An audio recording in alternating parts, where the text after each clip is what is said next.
The gift that keeps giving, Humza Useless. Humza Yousaf, he's the newly elected First Minister of Scotland, is pretty underwhelming. I mean, it's only been a few weeks and we've managed to get these beauties in. One question I have is, where are all the men? Do you regret not voting for amendments that would put rapists in women's prisons? No, I don't. I mean, think what a year will bring if he lasts that long. In his victory speech as Scotland's new First Minister, he said, "We should all take pride in the fact that today we have sent a clear message that your colour of skin or your faith is not a barrier to leading the country we all call home." And that evening, he led Ramadan prayers with his family on his first night at Bute House, which is the historic home of power in Edinburgh. And he posted on Twitter, "My family and I spending our first night in Bute House after today's parliamentary vote.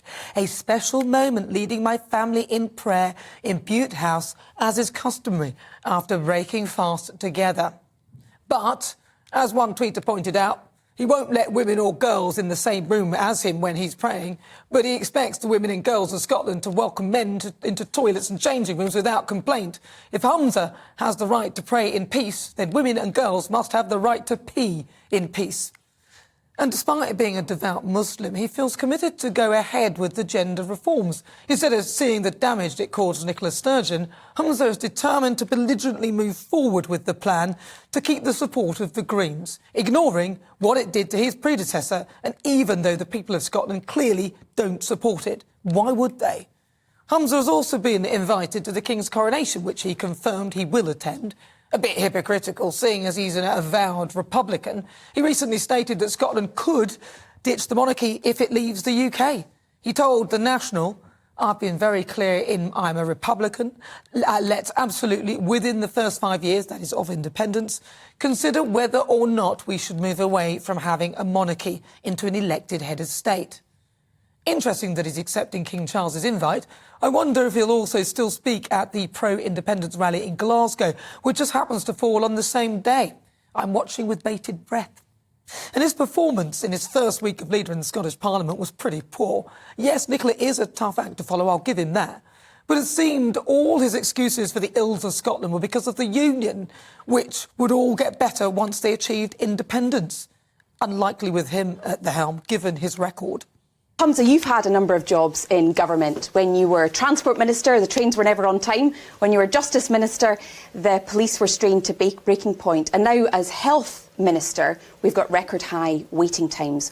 What makes you think you can do a better job as First Minister? Yes, I wonder what he had to say about that. He talks of how all the people in powerful positions are all white in Scotland. Most senior positions in Scotland are filled almost exclusively by those who are white. Take my portfolio alone. The Lord President, white. The Lord Justice Clerk, white. Every High Court judge, white. The Lord Advocate, white. The Solicitor General, white. The Chief Constable, white. Every Deputy Chief Constable, white. Every Assistant Chief Constable, white. The Head of the Law Society, white. The Head of the Faculty of Advocates, white. Every Prison Governor, white. And not just Justice. The Chief Medical Officer, white. The Chief Nursing Officer, white. The Chief Veterinary Officer, white. The Chief Social Work Advisor, white.